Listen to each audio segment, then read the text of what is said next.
Action.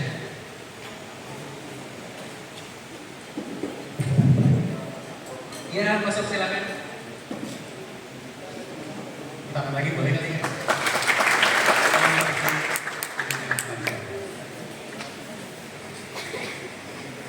Oke, Fajar apa kabar hari ini?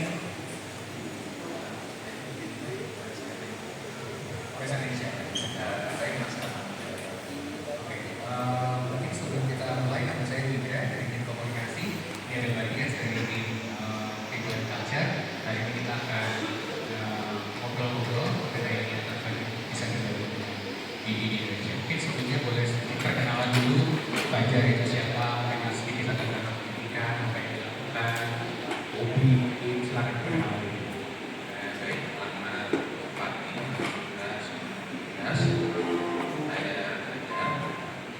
saya adalah fresh graduate dari Teknik Mesin ITB.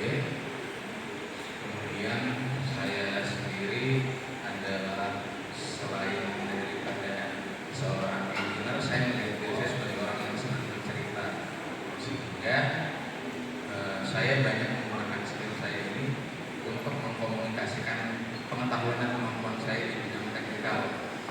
Baik, seperti misalnya menjadi pengajar atau menjadi asisten laboratorium.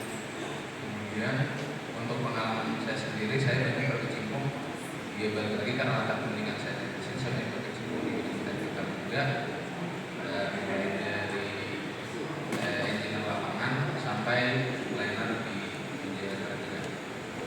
Tapi saya senang membaca dan diskusi tentang isu-isu terkini, dan dalam isu-isu tersebut budaya, sosial, politik, dan teknikal. Mungkin itu aja. Oke. Sebelum lanjut ya, biasa teman-teman yang saya karena posisinya ada di sini, jadi saya lihat betul. Pasti saya tadi saya coba tanya, ada yang nggak nyaman nggak? Kontak apa? Semuanya yakin.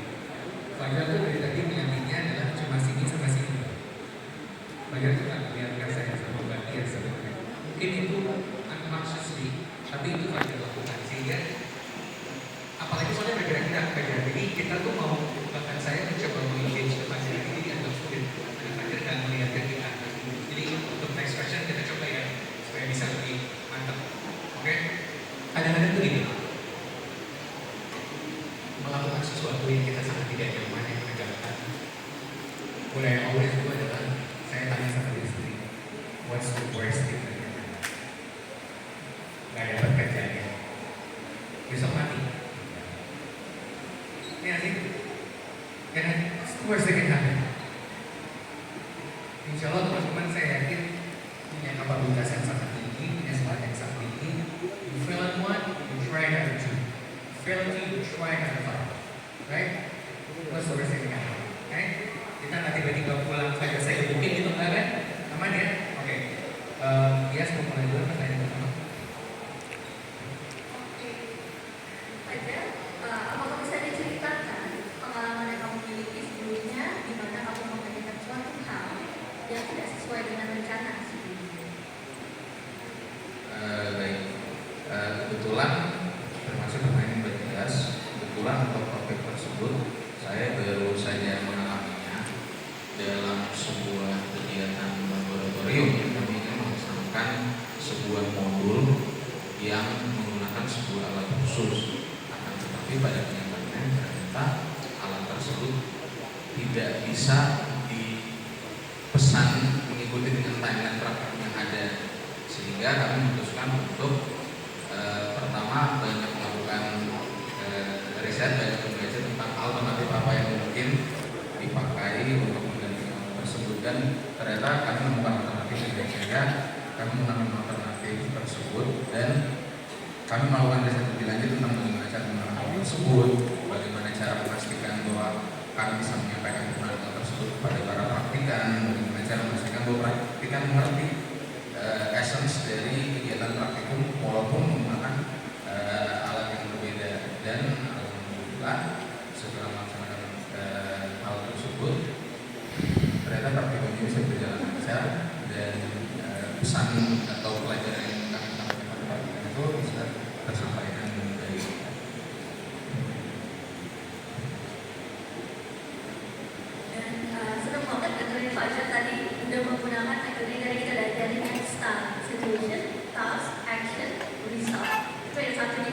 self reflection. Mungkin sepele tidak kecil, tapi mungkin ini bisa menunjukkan apa sih yang ada di pengalaman ini. Apakah sudah sesuai rencana sebelumnya? Misalkan self reflection, awalnya aku berharap ini menjadi hal misalkan bisa lebih baik lagi. Lebih baiknya seperti apa? Dan apa nanti akan dilakukan untuk lebih baik lagi? Jadi itu aja sih yang kurang komponennya dari self reflection ya. Misalnya oke kok baca. Ada yang tahu nggak kenapa kita bertanya ini? Pernah nggak melakukan sesuatu yang kemudian tidak berjalan sesuai rencana? Because most of the time they did not. Di dalam operations most of the went so well, ada aja masalah. Dan kita sebagai engineer, sebagai pekerja, apalagi di lapangan, dituntut langsung, oke, kemudian kita bisa melakukan. Baik, saya cerita ke beberapa orang teman-teman dia sekolah. During COVID-19 di Tangguh, kita mengalami outbreak. 3.000 pekerja kita yang terjadi COVID-19 di dalam Tangguh sana. Kita lagi di tengah-tengah pembangunan ulang Tangguh kereta. Membayar. Kita nurunin organisasi dari 12.000 ke 1.000. Apa yang dilakukan itu hitungannya dengan day. Your decisions are made by minutes. So always have plan C, plan B, tahu, kolaborasi sama tim, sama line managers untuk bisa melakukan action selanjutnya seperti apa. Oke? Sip? Oke. Pertanyaan dari saya Pak Ibu, Fajar, pernahkah ada mungkin kalian bisa menceritakan satu situasi di mana dalam konteks bekerja bersama tim, ya, ada satu orang yang kemudian memaksakan ide mereka atau pendapat mereka nggak mau dengerin pendapat yang lain, gitu ya, dan apa yang Fajar lakukan pada saat itu? Baik, saya masukkan. Nah, kebetulan peristiwa seperti ini juga pernah saya alami ketika saya menjadi ketua kelompok di mata kuliah laboratorium teknik mesin 2, atau mungkin kita lihat praktikum pengujian prestasi mesin. Nah, dalam kegiatan tersebut salah satu dari anggota kelompok itu ada yang merasa bahwa metode ini, metode A itu lebih baik daripada metode B yang sebenarnya umum dan menjadi standar industri. Nah, untuk menghadapi hal tersebut itu saya mengajak semuanya untuk ngobrol bersama. Tapi saya melakukannya dalam 2 phase. Yang pertama adalah ngobrol dengan teman-teman yang sudah sejalan. Kemudian yang kedua adalah ngobrol dengan kawan yang berbeda jalan ini. Dan yang ketiga adalah kami duduk bersama. Ketika saya ngobrol dengan kawan yang sudah sevisi, kami tidak serta-merta menggunakan sesi tersebut untuk kayak memvilify orang yang berbeda jalan pikiran ini. Kami menggunakan sesi tersebut untuk kurang lebih mencari common ground, bagaimana caranya kami mengambil kompromi terhadap metode yang diusulkan. Padahal kami tahu sebenarnya metode itu sebenarnya bisa, cuman berbeda dengan standar yang digunakan. Di situ kami kurang lebih melakukan semacam brainstorming, tapi nggak dalam tempat. Kemudian saya setelah ada kata sepakat di sesi obrolan pertama, saya ngajak ngobrol kawan yang berbeda jalan pikiran ini. Mungkin ada alasan khusus yang tidak bisa dia sampaikan kepada semua orang, kenapa dia cenderung memilih jalan ini, kenapa dia memilih jalan yang tidak diambil, dan ngobrol-ngobrol. Kemudian saya memberikan pengertian dan saya memberikan apa yang sudah kami kompromikan dari sesi obrolan dengan kawan yang sevisi seperti saya ceritakan tadi. Ketika sudah mencapai kesimpulan dengan kawan yang kedua ini, kami duduk lagi ngobrol bersama bahwa ya sebenarnya metode yang kami usulkan itu bagus, tapi resource yang kami miliki, yang sekarang kita miliki, peralatan, timeline waktu dan lain sebagainya itu kurang memadai untuk mengakomodasi apa yang kami usulkan, sehingga yang kami usulkan ini tidak bisa kami gunakan. Cuman kami memberi kesimpulan seperti itu di atas setelahnya kegiatan bisa berjalan lancar.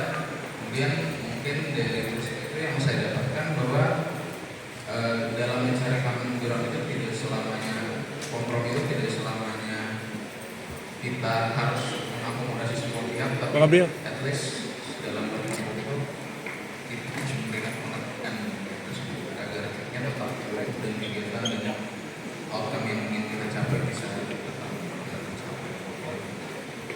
Oke, thank you Fajar. Fajar ini saya kategorikan sebagai cowok-cowok PDC. Oh, PDC.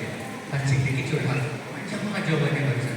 Which is good ya. Maksudnya Fajar mencoba menjelaskan itu semua, tapi ingat konteksnya interview kita punya 30-40 menit max. There's a name for it. Jadi mungkin dalam menjawab pertanyaan juga tadi soal si Wan Sowan Nawaki ya. Jadi kejadiannya apa, dengan stars, apa yang kamu lakukan, resultnya apa. Itu stay di situ. Kalau memang dari negatif akan punya tertarikan pertanyaan, masih ada follow-up question. Tapi untuk jawaban pertanyaan ini jangan semuanya terus di waktu itu hari Jumat saya kan ajak ngobrol semuanya. Terus hari Sabtu pagi itu nggak usah gitu. Oke, Fajar gitu ya. Sip, terima kasih banyak Fajar. Mudah-mudahan ada satu atau dua hal yang dipelajari ya Fajar. Boleh tepuk tangan untuk Fajar.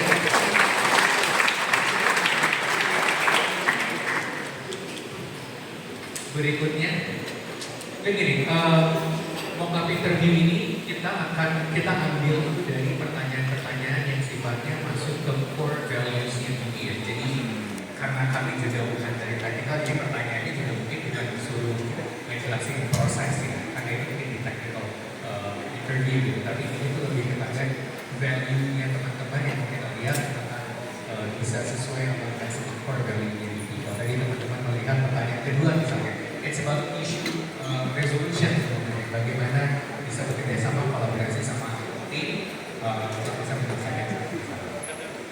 Oke, sudah. Oh, cuma satu jadinya. Ini kan tinggal 6 menit tadi ya? 15. Oh, 15 bisa. Oke. Ready?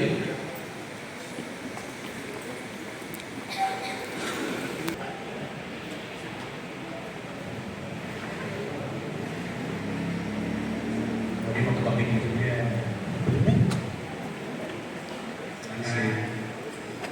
Halo, saya Windra. Apa Mas?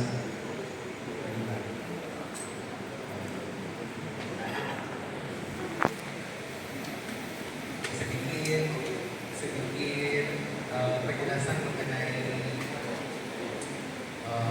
ada ketimuran boleh ya? Duduknya dipersilahkan. Jangan duduk duluan, masa duduk duluan terus duduk. Oke? Oke, thank you sudah datang hari ini. Boleh memperkenalkan diri dulu, silakan. Oke, sekali lagi selamat pagi Mas, Mbak, nama saya Gadi. Saya mahasiswa tingkat akhir di Teknik Perminyakan Institut Teknologi Bandung. Bertemu kembang, saya selalu memandang diri saya sebagai orang yang memiliki rasa ingin tahu yang tinggi. Saya selalu suka menanyakan kenapa daripada langsung menerima jawaban begitu saja. Dan saya rasa rasa ingin tahu itu membawa saya ke kemampuan keteknikan, di mana harapannya saya bisa membawa pengaruh yang nyata ke dunia nyata ini. Dan saya rasa dengan alasan yang sama, saya memilih teknik perminyakan, sebuah bidang di mana hal-hal berbasis data itu bisa membawa dampak besar dalam sistem energi global dan berkelanjutan. Selama masa studi saya di Institut Teknologi Bandung, saya mengembangkan keahlian-keahlian seperti problem solving, menyelesaikan masalah, dan juga berpikir secara analitis, terutama dalam rumpun teknik produksi, reservoir, dan pengeboran. Di mana sebagai salah satu contoh mata kuliah teknik produksi dan artificial lift metode pengangkatan buatan, saya belajar bagaimana cara mendesain vertical submersible pump atau pompa yang terendam di dalam reservoir. Di luar kelas, saya aktif terlibat dalam organisasi HMT 4 ITB, di mana saya melayani sebagai ketua himpunan, di mana saya bersama tim dari 30 orang merancang berbagai macam program kerja yang mencakup salah satunya seminar industri dan workshop teknikal yang harapannya bisa membangun hubungan antara profesional dan mahasiswa di teknik perminyakan. Saya khususnya tertarik terhadap inti karena komitmennya dalam menjaga ketahanan energi dan keberlanjutan, terutama dalam salah satu laporan NCP 2030 yang menyatakan meneliti bahwa energi ketahanan itu harus diseimbangkan dengan bagaimana kita bisa memberikan energi dan mencegah. Itu salah satu komitmen yang berani dan bertanggung jawab. Maka dari itu saya harap saya bisa memberikan tambahan benefit bagi diri. Terima kasih. Boleh tepuk tangan dulu. Impress nggak kira-kira sama coding saya tadi? Dia jelaskan siapa, jadi belajar apa, kenapa tertarik sama ini, kerjain PR lagi, research dulu report yang bahkan saya juga belum baca ini, tapi dia baca. It shows this genuine interest untuk bisa bekerja di situ. Saya juga mau appreciate satu mengenai knowing your audience tadi. Boleh ulang tadi pokoknya bahwa apa itu? Electrical subversible pump atau jadi itu sebuah pompa untuk metode pengangkatan buatan yang terendam di kolom fluida untuk bisa memperkuat. Itu tadi dijelaskan begitu dia saudara atau apa-apa di bawah. Karena dia tahu nih lagi bervideo orang tua sama orang Ica. Kalau dijelasin pakai jargon nggak ada yang tahu gitu. Jadi sebenarnya audiens tadi ketika dia tahu dia ngomong sama orang teknikal, walaupun dia menggunakan jargon tapi dia kasih tahu penjelasan bahasa aplikasinya itu apa. Saya cinta banget aplikasi dari presentasi saya sendiri. Bahasa awam itu seperti apa? So thank you for that. Tanya apa?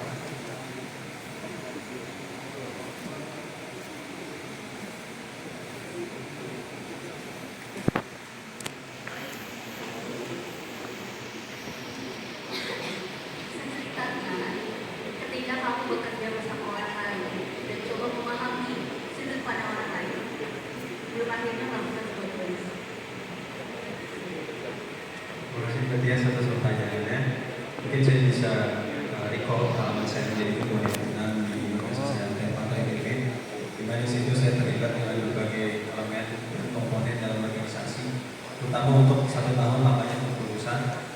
Dan suatu saat pada saat itu MT Pantai ITB akan melakukan sebuah pengabdian masyarakat yang biasanya tahun ke tahun itu ke Kamojang di Garut. Namun problematika pada saat itu adalah kami mendapatkan semacam input bahwasanya tahun ke tahun kita ke Kamojang, Kamojang pun juga berkembang dengan sendirinya sehingga punya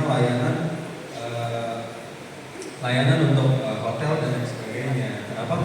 Bagaimana jika mahasiswa kemudian melakukan pengabdian masyarakat tapi menggunakan fasilitas mudah saja. Dan selain itu kami juga mendapatkan input bahwa bisa jadi orang-orang Kamojang itu kurang nyaman dengan blending sama mahasiswa. Dari situ saya berdiskusi dengan tim dari Divisi Sosial Masyarakat di bawah Departemen Karya dan Inovasi. Bagaimana jika kita mengambil data primer sebelum kita menyelenggarakan survei dan sebelum menyelenggarakan kegiatan pengabdian masyarakat Kamojang, jadi kita survei dulu aja. Kita survei ngobrol apa benar kenyataannya seperti itu, ngobrol sama Pak Agus dan 5 ketua RT yang ada di Kamojang. Nyatanya bahwa sesungguhnya Agus dan RT itu senang apabila mahasiswa berkunjung ke Kamojang dan melakukan pengabdian masyarakat, terutama anak-anaknya semakin senang diajak bermain bola dan sebagainya. Maka dari itu mendapatkan input dan data primer yang sudah aktual, saya diskusi dan merampungkan dokumen-dokumen khusus untuk membulatkan komitmen kami ke Kamojang yang ada di Garut ini untuk bisa lebih lanjut mengeksekusikan pengabdian masyarakat di Kamojang. Jadi saya sampai sini. Banyak belajar kayaknya udah lumayan siap deh buat interview.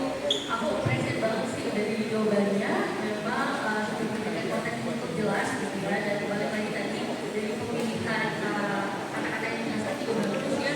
Kan kalau kita mengoperasikan ini menggunakan bahasa yang formal dan konsisten. Contohnya ini menggunakan kata sesungguhnya.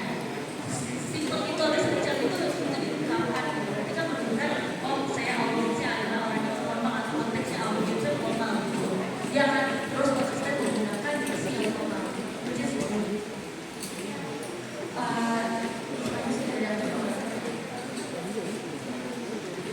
Oke, dari apa yang kamu lakukan kalau kamu bisa menjadi sesuatu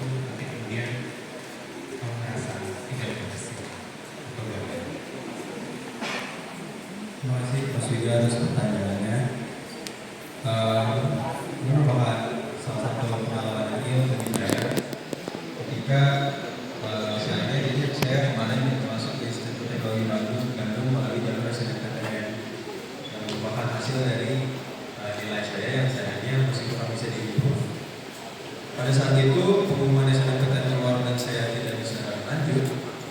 Sesungguhnya saya mengambil waktu bagi diri saya sendiri untuk bisa refleksi, dan saya juga melakukan beberapa catatan di ponsel pribadi saya.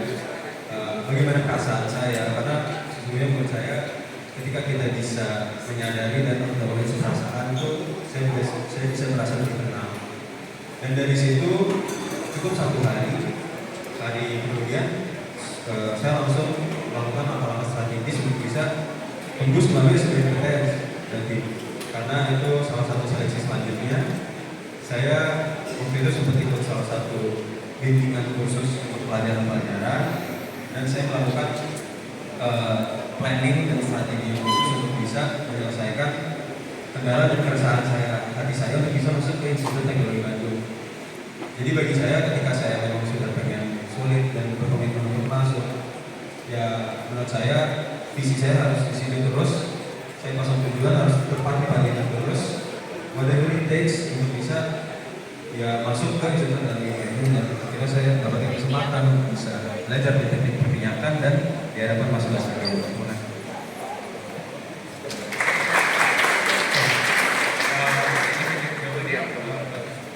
Barusan sebenarnya ada punchline-nya sedikit kali di ujungnya, ada sedikit punchline lagi something along the line bahwa kegagalan itu adalah satu hal yang memang manusia tidak pasti akan terjadi, tapi yang penting adalah bagaimana kemudian saya bisa bangkit. Gitu. Jadi ada punchline-nya sedikit soal itu yang akan nanti interviewer akan ingat dari punchline yang kita ini. Terima kasih banyak dari interpretasi. Thank you banyak teman-teman sekali lagi.